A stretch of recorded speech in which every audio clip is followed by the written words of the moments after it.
नमस्ते मित्रांनो, आपण ऐकत आहोत मराठी कथा. माझं चुकलं भाग 5. एका रात्री सुनीता तृप्त झाली आणि तिने सुनीलला दूर केलं. अतृप्त सुनील मनातल्या मनात कुढत बाजूला झाला. सुनीता डोळे मिटून पडून राहिली.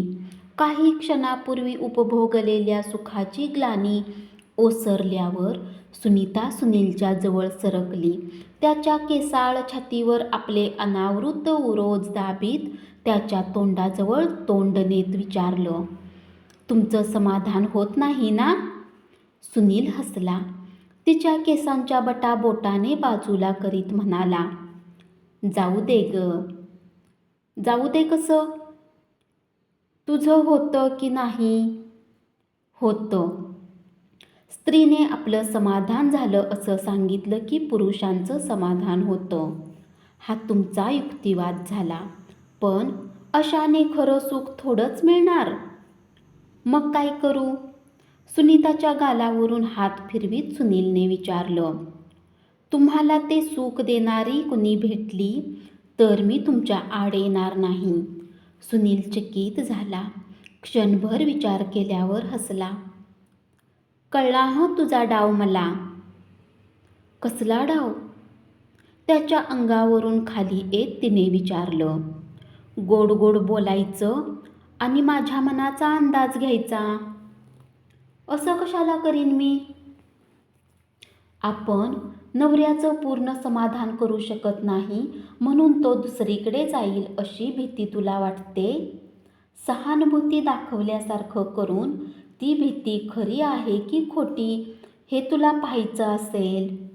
नाही हो, खरंच सांगते. तुमचं समाधान होत नाही म्हणून तुमच्या मनाची होणारी कुचंबना मी तुमच्या चेहऱ्यावर रोज वाचते. मला देऊन उरणारं सुख तुम्ही कुणालाही द्या. माझी परवानगी आहे तुम्हाला. मात्र घाणेरड्या बायकांकडे जाऊ नका आणि कुणावर जबरदस्ती करू नका म्हणजे झालं. इतकं मोठं काळीज आहे तुझं? तो माझा स्वार्थ आहे. कसला? तुम्हाला सुख मिळावं हा. पण मी असं सुख घेता घेता तुझ्या हातून निसटलो तर? ज्याला निसटायचं असतं तो कसाही निसटतो. पण तुम्ही निसटणार नाही, माझी खात्री आहे. त्याला बिलगत सुनीता म्हणाली. कशाच्या जोरावर एवढी खात्री? विश्वासाने मान खांद्यावर टाकली तर केसाने गळा कापणाऱ्यापैकी तुम्ही नव्हे. बरं बुवा, ठीक आहे. तशी संधी आलीच तर बघू. सध्या तरी तुझ्या मिठीत सुखी आहे असं म्हणून त्याने तिला आपल्या बाहुपाशात घेतलं. रोज तृप्त राहणाऱ्या सुनीलच्या मनातही अलीकडे अशा विचारांनी मूळ धरलंच होतं. सुनीताच्या संमतीमुळे ते बळावण्याची चिन्हेही दिसू लागली. आता तो या गोष्टीवर अधिक विचार करणार होता. त्यानंतर 4-6 महिन्यांनी सुनीलच्या ऑफिसची काही डिपार्टमेंट्स वरळीच्या नव्या प्रशस्त जागेत आली. पूर्वी 4 टेबल पलीकडे बसणाऱ्या प्रिया गुप्तेला सुनीलच्या समोरचं टेबल मिळालं. ऑफिसातली ही शिडशिडीत बांध्याची आणि रोज निरनिराळे ड्रेसेस घालून येणारी मुलगी सुनीलला पहिल्यापासूनच आवडायची. प्रिया अबोल होती. क्वचितच कुणाशी बोलायची. तिच्या निळ्याशार डोळ्यात एक वेगळीच चमक होती. तिने सहज पाहिलं तरी रागाने पाहते असंच वाटायचं. फारच कमी वेळा ती हसायची, पण हसायची तेव्हा छान दिसायची. तिचं कमी बोलणं, मिसळणं आणि तिच्या डोळ्यांचा वाटणारा धाक यामुळे इतर तरुण मुलींच्या टेबलाभोवती गोंडा घालणारे तरुण हिच्या टेबलाकडे कधीच फिरकत नसत. प्रिया कमी बोलत असल्यामुळे तिच्याबद्दलची कसलीच माहिती कुणाला नव्हती. पण ती कुठेतरी एंगेज्ड आहे असा शोध तरुण मंडळींनी लावला होता किंवा ती अप्राप्य वाटल्याने तसा समज तरी करून घेतला होता. प्रिया समोर बसायला लागल्यापासून सुनीलचं कामाकडे पूर्वीसारखं लक्षच लागेना. सारखी त्याची नजर प्रियाकडे जाऊ लागली. ऑफिसात येताना तो अधिक नीटनेटकेपणाने येऊ लागला. कपड्यांच्या मॅचिंगकडे लक्ष देऊ लागला. दाढी घोटून घोटून करू लागला. आपण अधिक आकर्षक कसे दिसू याकडे लक्ष पुरवू लागला. लवकरच त्याच्या लक्षात आले की आपण जसे दिवसातून अनेकदा तिच्याकडे चोरून पाहतो तसं तीही आपल्याकडे पाहते. सुनीलला हुरूप आला. बऱ्याचदा त्यांची नजरानजर होऊ लागली. सुरुवातीला एकमेकांकडे पाहत असल्याची चोरी पकडली गेल्याचं लक्षात येताच ती चपापायची. लगेच नजर खाली वळवायची. पण नंतर सुनीलने ठरवलं, जोपर्यंत ती आपल्या नजरेतली नजर काढून घेत नाही तोपर्यंत आपणही आपली नजर काढून घ्यायची नाही. हळूहळू या खेळाला तिच्याकडून प्रतिसाद मिळाला. खेळ रंगू लागला. नजरानजर झाली की दोघंही हसू लागली. 27-28 वर्षाच्या सुनीलला विशीत असल्यासारखं वाटू लागलं. रजेदिवशी घरी असला तरी ऑफिसची ओढ लागू लागली. सुनीताच्या काही दिवसापूर्वीच्या त्या बोलण्याचा सुनील गंभीरपणे विचार करू लागला. प्रिया आपल्यावर फिदा दिसते. आपण पुढाकार घेऊन केव्हा तरी विचारायचं असं तो ठरवू लागला. पण आपण विवाहित आहोत. एका मुलीचा बाप आहोत. समजा प्रियाने अनुकूलता दाखवली तर पुढे काही समस्या तर उपस्थित होणार नाहीत ना? असा विचार मनात येताच तिला विचारायचं तो पुढे ढकलू लागला. पण नजरानजरीचे खेळ अजून चालूच होते. रोजच्या सारखेच रंगत होते. एकदा ऑफिस सुटल्यावर इंग्लिश पिक्चरचं बुकिंग करण्यासाठी सुनील स्टँडला गेला होता. तिथून पुढे बसने परतल्यावर तो चर्चगेटला उतरला आणि स्टेशनकडे चालू लागला. तोच गर्दीतून त्याच्यासमोर प्रिया चालताना त्याला दिसली. गर्दीतून वाट काढीत तो पुढे आला आणि हाक मारली, "मिस प्रिया." चमकून प्रियाने मागे पाहिलं. मनात ज्याचे विचार चालले होते त्यानेच हाक मारावी या योगायोगाचं तिला आश्चर्य वाटलं. तिचं काळीज धडधडलं. पण काही क्षणच. लवकरच तिने स्वतःला सावरलं आणि विचारलं, "अय्या, तुम्ही इकडे कुठे?" "स्टँडला गेलो होतो तिकीट बुक करायला." "तू?" "मैत्रिणीला भेटायला गेले होते." "तिच्या ऑफिसात?" "नाही, आमदार निवासमध्ये. तिचे वडील आमदार आहेत. सध्या ती इथे राहते. पण आज ती भेटलीच नाही म्हणून मी लवकर निघाले." "आपण चहा घेऊया का? तुझी हरकत नसेल तर." "चला ना, हरकत कसली?" सुनीलच्या डोळ्यात पाहून हसत प्रिया म्हणाली. तिच्या होकाराने सुनीलच्या अंगातून एक सुखद लहर सळसळत गेली. सुनील आणि प्रिया हॉटेलमध्ये आली. कोपऱ्यातलं टेबल पाहून बसली. वेटरने मेनू कार्ड टेबलावर ठेवलं आणि निघून गेला. "काय घेणार?" टेबलावरचं मेनू कार्ड तिच्यासमोर सरकवीत सुनीलने विचारलं. "काहीही सांगा, मला चालेल." टेबलावर कोपर टेकून हातावर चेहरा ठेवून प्रिया बसली. सुनीलने मेनू कार्ड स्वतःकडे ओढलं आणि त्यावरून नजर फिरवू लागला. वेटर येऊन उभा राहिला. "दो मसाला डोसा."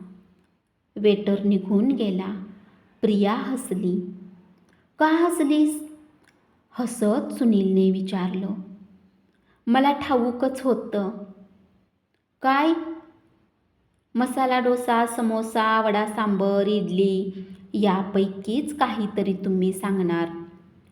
सुनील मनापासून हसला आणि म्हणाला, मराठी माणूस मेनू कार्ड संपूर्ण वाचणार आणि या 4-5 पदार्थापैकीच काहीतरी खाणार.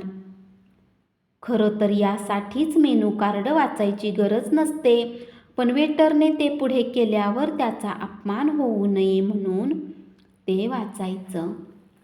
प्रिया हसली.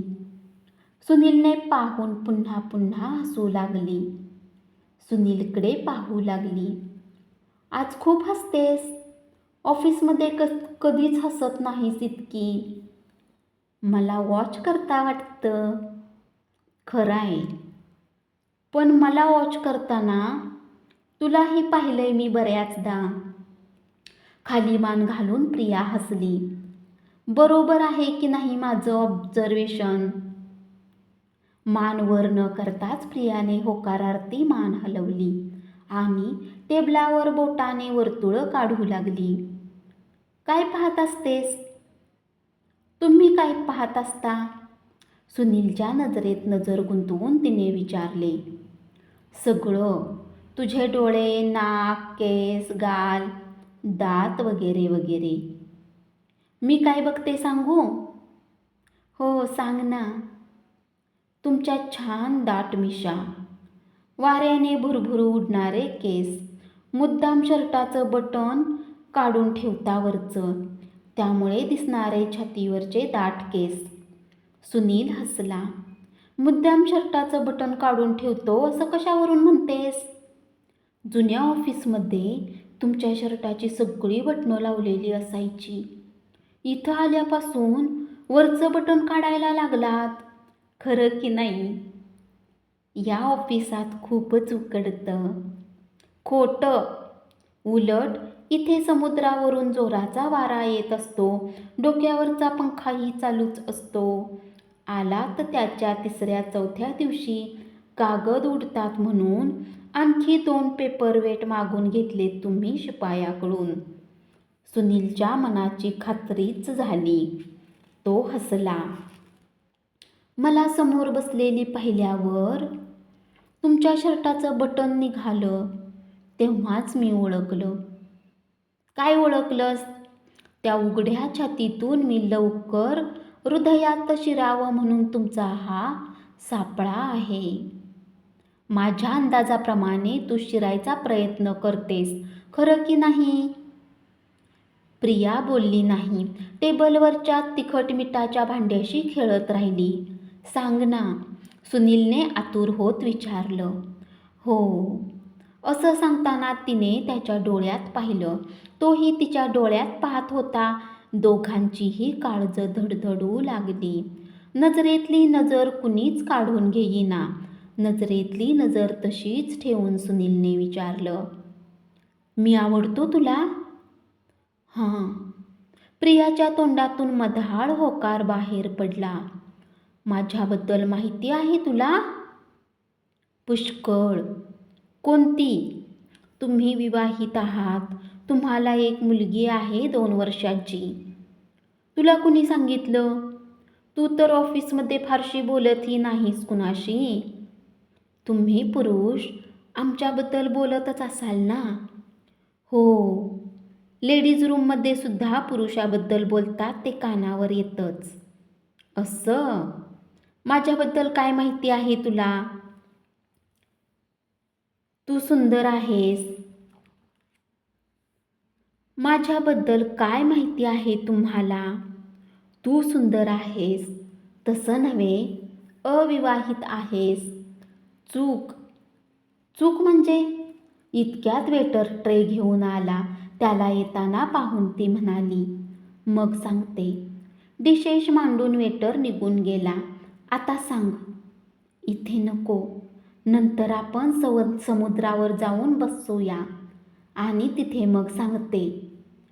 हॉटेलमधून निघाल्यावर जयहिंद कॉलेजच्या रस्त्याने ती समुद्रावर येऊन बसली. आपण खूपच अंतर ठेवून बसलोय असं तिला वाटलं. ती थोडी सुनीलच्या आणखी जवळ सरकली. तरीही दोघांमध्ये थोडं अंतर होतंच. सुनील हसला आणि म्हणाला, अजून आपल्यामध्ये थोडं अंतर आहेच. ते तुम्हाला नाही तोडता येत.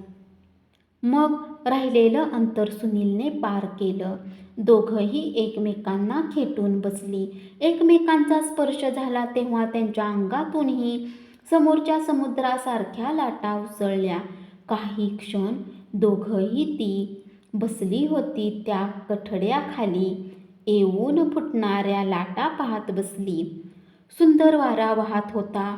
प्रियाचे आणि सुनीलचे केस भुरभुरू उडत होते.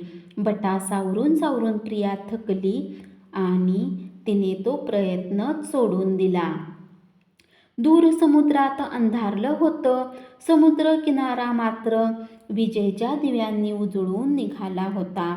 तरीही रस्त्याच्या मधोमध असलेल्या दिव्यांचा प्रकाश दोघं बसली होती तिथपर्यंत अंधूक पोचला होता. समोरून समुद्राच्या लाटांचा आवाज आणि मागून वाहनांच्या वर्दळीचा आवाज सतत कानावर येत होता. सुनीलने प्रियाकडं पाहिलं.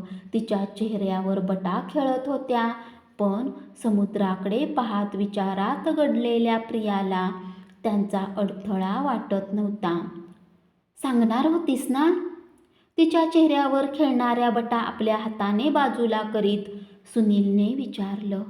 त्याच्या या कृतीने तिला बरं वाटलं. प्रेमळ नजरेने सुनीलकडे तिने पाहिलं आणि म्हणाली, मी अविवाहित आहे हा तुमचा समज चुकीचा आहे. माझं लग्न 6 वर्षापूर्वीच झालं होतं. 6 वर्षापूर्वी? म्हणजे तुझं वय किती वाटतं? पुन्हा चेहऱ्यावर आलेल्या बटासावरीत तिने विचारलं. 22-23, 26. पण तेवढं वाटत नाही. ब्रह्मचारी माणसांचं वय ठरवताना गफलत होतेच. ब्रह्मचारी? नाहीतर काय. जेमतेम 3-4 महिनेच लग्नाचं सुख भोगलं. त्यानंतर आमचं बिनसलं. कशावरून बिनसलं? ती एक मोठी कहाणी आहे. ऐकायचीच असेल तर नंतर सांगेन केव्हा तरी. सवडीने. त्यानंतर काय? रीतसर घटस्फोट घेतलास? नाही. का? आम्ही एकमेकापासून वेगळे राहायला लागल्यानंतर तो गल्फमध्ये निघून गेला.